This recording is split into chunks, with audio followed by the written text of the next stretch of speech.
Hi hello வணக்கம் மக்களே. இன்றைக்கி நம்ம காலையில் சத்தியம் டிவியில் பார்த்தீங்கன்னா ஒரு நியூஸ் வந்துச்சு. அதாவது தமிழக ஆயர் பேரவை இந்த அரசியலில் யாருக்கு ஆதரவு அப்படின்ட்டு. ஸோ இந்த ஆயர் பேரவை வழங்கிய அந்த நியூஸ் உண்மையானால் அவங்களுக்கு ஒரு கண்டனம் இல்லை, இது ஃபேக் நியூஸு, யாரோ அவங்க பேரை வச்சு இந்த ஃபேக் நியூஸை ஸ்ப்ரெட் பண்ணுறாங்க அப்படின்னா கண்டிப்பாக தமிழக ஆயர் பேரவை இதை அவங்களும் இந்த விஷயத்தை இது ஒரு பொய்யான தகவல் அப்படின்ட்டு அவங்க கண்டனம் கொடுக்கணும். இல்லை அப்படின்னா இது ஒரு வன்மையான கண்டனங்களுக்கு ஒரு விஷயந்தான். அதாவது எல்லா பங்கு தந்தை எல்லா திருச்சபைக்குரிய பங்குகளை இணைக்கிறது தான் இந்த ஆயர் பேரவை. இவங்க தான் அதுக்குள்ளே ஒரு ரெப்ரசன்டேட்டிவ். ஸோ இவங்க யாருக்கு ஓட்டு போடணும், இவங்களுக்கு தான் ஓட்டு போடணும் அப்படிங்கிறது மக்களுக்குள்ளே திணிக்கிறது இதெல்லாம் ஒரு வன்மையான கண்டனங்களுக்குரியது. அவங்க வேணால் சொல்லலாம், நீங்கள் கண்டிப்பாக 100% நீங்கள் ஓட்டு போடுங்க அப்படின்ற மாதிரி அவங்க சொல்லலாம். இல்லை மதவாதத்தை தூண்டுற மாதிரி உள்ள கட்சிக்கு ஓட்டு போடாதுங்க அப்படின்னு சொல்லலாம். ஆனால் இவங்க என்ன சொல்கிறாங்க அப்படின்னா, எந்த கிறிஸ்டின், அதாவது திமுகவை தவிர்த்து, அவங்க நோக்கம் அதுதான், திமுகவை தவிர்த்து எந்த கிறிஸ்டின், அதாவது நாம் தமிழர்னாலும் சரி, வாழ்வுரிமை கட்சினாலும் சரி, தமிழக வெற்றி கழகத்திலனாலும் சரி, எந்த ஒரு கிறிஸ்டின் கேண்டிடேட் இருந்தாலும் அவங்களுக்கு நீங்கள் ஓட்டை போட்டு ஓட்டை சிதறடிக்காதுங்க அப்படிங்கிறத இதில் பதிவு பண்ணுறாங்க. இதில் நியாயமாக இந்த இதை நான் மட்டும் கண்டனம் சொல்லக்கூடாது, மற்ற கட்சிக்காரங்களும் மற்ற கிறிஸ்தவ வேட்பாளர்களும் இதை கண்டிப்பாக கண்டனம் தெரிவிக்கணும் இந்த விஷயம் உண்மையாக இருக்கும் பட்சத்தில். ஏன் அப்படின்னா திருச்சபையில் நிறைய பங்கு மக்கள் இருக்காங்க, அவங்க ஒவ்வொருத்தரும் ஒவ்வொரு அரசியல் கட்சியும் ஆதரிக்கிறவங்க. ஆனால் இவங்க நம்ம கண்டிப்பாக இந்த ஒரு கட்சி தான் இது பண்ணணும் அப்படின்னு சொல்லிட்டு இது பண்ணுறாங்க. ஆனால் அதுக்கு உள்ளே ஒரு வார்த்தையை அதில் திணிக்கிறாங்க, அவங்கவுங்க இஷ்டம் அப்படிங்கிற வார்த்தையும் இது பண்ணுறாங்க. அதாவது பிள்ளைய கிள்ளியும் விடுறாங்க, பிள்ளைய தொட்டில் ஆட்டியும் விடுறாங்க அப்படிங்கிற மாதிரி இதை எடுத்துக்கலாம். ஆமாம், நீங்கள் அரசியலுக்கு நீங்கள் ஆதரவுன்னா நீங்கள் தனிப்பட்ட முறையில் போய் நீங்கள் ஆதரவு அவருக்கு கையை கொடுங்க, அவருக்கு ஒரு சால்வை போட்டு நாங்கள் எங்களுக்கு ஆதரவு அப்படின்னு சொல்லுங்கள். எங்கே எல்லாத்தையும் அதுக்குள்ளே நீங்கள் வாலண்டியராக சேர்க்க வேண்டாம் அப்படிங்கிறது தான் ஒரு கருத்து. ஸோ என்ன அறிக்கை கொடுத்துருந்தீங்க, எதுக்கு இவ்வளோ டென்ஷன் ஆகுறீங்க அப்படின்னா அந்த அறிக்கை நான் இப்போ உங்களுக்கு வாசிக்கிறேன். இந்த அறிக்கையை வாசிக்கிறதுக்கு முன்னாடி நானும் ஒரு கிறிஸ்டின் தான், ரோமன் கேத்தலிக்கு. வாங்க நம்ம அறிக்கையை வாசிக்கலாம். அதாவது அதில் என்ன கொடுத்துருக்காங்க அப்படின்னா, நம் நிலைப்பாடு: சமய சார்பற்ற முற்போக்கு கூட்டணி வெற்றி பெறக்கூடாது என்ற ஒற்றை புள்ளியில் மேற்சொன்ன 4 அணிகளில் 3 அணிகள் ஒன்றுபடுகின்றன. திமுகவின் செயல்பாடுகளில் பல குறைபாடுகள் இருப்பின் அதன் கருத்தியல் நிலைப்பாட்டில் தெளிவும் உறுதியும் உள்ளன. வெறும் கொள்கை தூய்மையால் மட்டுமே மதவாதத்தை வீழ்த்த முடியாது. அதற்கு அரசியல் வலிமையும் அமைப்பு வலிமையும் தேவை. அதற்கான ஒரே அணியாக சமய சார்பற்ற முற்போக்கு கூட்டணியே திகழ்கிறது. இக்கருத்தில் சிலர் உடன்படலாம் அல்லது முரண்படலாம். குடிமக்களின் தனிப்பட்ட உரிமையையும் முடிவையும் நாம் பெரிதும் மதிக்கின்றோம். எவருடைய தனி உரிமையிலும் குறுக்கிடுவது நிகழ்வாக பார்க்காமல் தமிழக சமூக அரசியல் வரலாற்று தொடர்ச்சியாக பார்க்க வேண்டியுள்ளது. பெரும்பான்மை மதவாதம் சார்ந்த கட்சிகளை அல்லது அணியை எதிர்கொள்ள இந்திய அரசியல் சாசனத்தின் சமய சார்பின்மையையும் தமிழகத்தில் மாற்றத்திற்கு வித்திட்ட திராவிட கருத்தியலையும் நாம் உரைக்கல்லாக கொள்ளலாம்.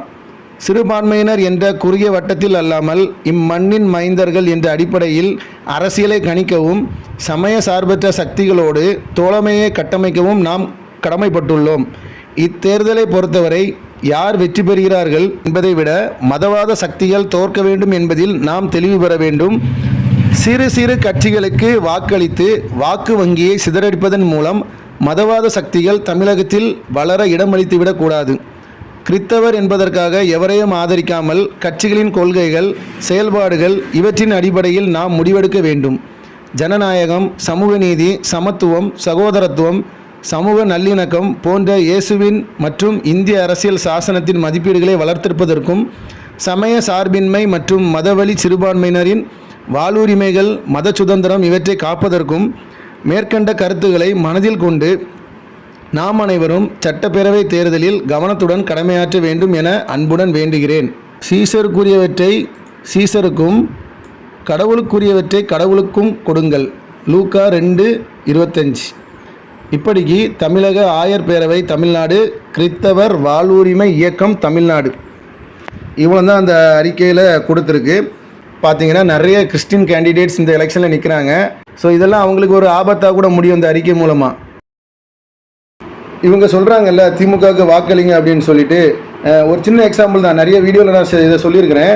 கிருஷ்ணகிரியில் ஒரு திமுக இளைஞரணி பொறுப்பாளர் பார்த்தீங்கன்னா ஒரு 2 வயசு பொண்ணை பாலியல் தொல்லைக்கு உட்பட்டு அவங்கள கற்பழித்து கொண்டிருக்கான். அந்த 2 வயசு குழந்தைகிட்ட அவன் என்னத்தை கண்டான்னு எனக்கு தெரியல. அவன் வந்து போக்சோ சட்டத்தில் அரெஸ்ட்டும் பண்ணியிருக்காங்க.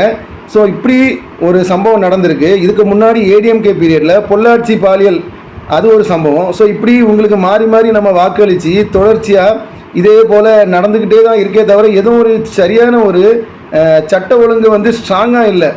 கற்பழிக்கிறானா அவனை உண்மையாக இருந்தானா அந்த இடத்துல அவனோட ஆணுறுப்பை சுட்டுறதோ வெட்டுறதோ நடக்கணும். இவனுக்கு கொடுக்குற தண்டனைக்கு இனி அடுத்தவங்க இந்த மாதிரி தப்பு பண்ணக்கூடாது அப்படின்ட்டு ஒரு பயம் வரணும். ஆனால் வந்து கடந்த 2 ஆட்சி நீங்கள் எடுத்துக்க பார்த்தீங்கன்னா இப்படி ஏதாவது ஒரு சட்டம் போட்டிருக்காங்களா? இப்படி மக்களுக்கு ஏதாவது பயம் இருக்கா? இல்லையே. தொடர்ந்து 2 வயசு பிள்ளைங்க பேம்பர்ஸ் போட்ட பிள்ளைங்களெல்லாம் கற்பழிச்சிட்டு இருந்தாங்கன்னா அது எந்த வகையில் போகும் அப்படின்னு தெரில. இதுக்கு தான் இந்த தமிழ்நாடு ஆயர் பேரவை வந்து ஆதரிக்கிறாங்களா? இவங்களுக்கு தான் நம்ம ஓட்டும் போடணுமா? மக்களே நல்லா சிந்திச்சு நீங்கள் ஓட்டு போடுங்க. ஜனநாயக கடமையை 100% வந்து நம்ம ஓட்டு போடணும். அதுக்குள்ளே இதை நீங்கள் யோசித்து வாக்களிங்க. பெரிய இடத்துல இருக்கிறவங்க வந்து நம்மளை வந்து தவறாக வழிகாட்டக்கூடாது அப்படிங்கிறது தான் வந்து என்னோட ஒரு கருத்து. அண்ட் இன்னொன்று, நம்ம மறை வழியில் இருக்கிறனால கோயிலுக்குள்ளேயோ இல்லை வந்து இந்த மாதிரி திருச்சபைக்குள்ளே நீங்கள் இவங்களுக்கு தான் இன்னாருக்கு தான் ஓட்டு போடணும் அப்படின்ட்டு வந்து மறைமுகமாக நீங்கள் வந்து நேரடி கூட சொல்லக்கூடாது, மறைமுகமாகவும் நீங்கள் சொல்லக்கூடாது அப்படிங்கிறத இந்த இடத்துல நான் பதிவு பண்ணிக்கிறேன். அந்த 2 வயசு குழந்தை பாலியல் தொல்லையினால் கற்பழித்து கொல்லும் போதும் பெண்களுக்கு எதிராக நடக்கும் அநீதிக்கு எதிராக என்னைக்காவது இந்த ஆயர் பேரவை ஒரு கண்டன குரல் எழுப்பியிருக்காங்களா? இல்லை வீதிக்கு வந்து போராடி இருக்காங்களா? ஒன்றுமே இல்லையே. வர எலெக்ஷன் நேரத்தில் மட்டும் நீங்கள் யாரோ ஒருத்தருக்காக ஆதாயத்திற்காக நீங்கள் வந்து உள்ளே வந்து இந்த மாதிரி கருத்து சொல்கிறது வந்து மறுபடியும் கண்டனத்துக்குரியது தான். நீங்கள் இதை வந்து கண்டிப்பாக திரும்ப பெற வேணும். அதுவே இந்த இடத்துல நான் பதிவு பண்ணிக்கிறேன்.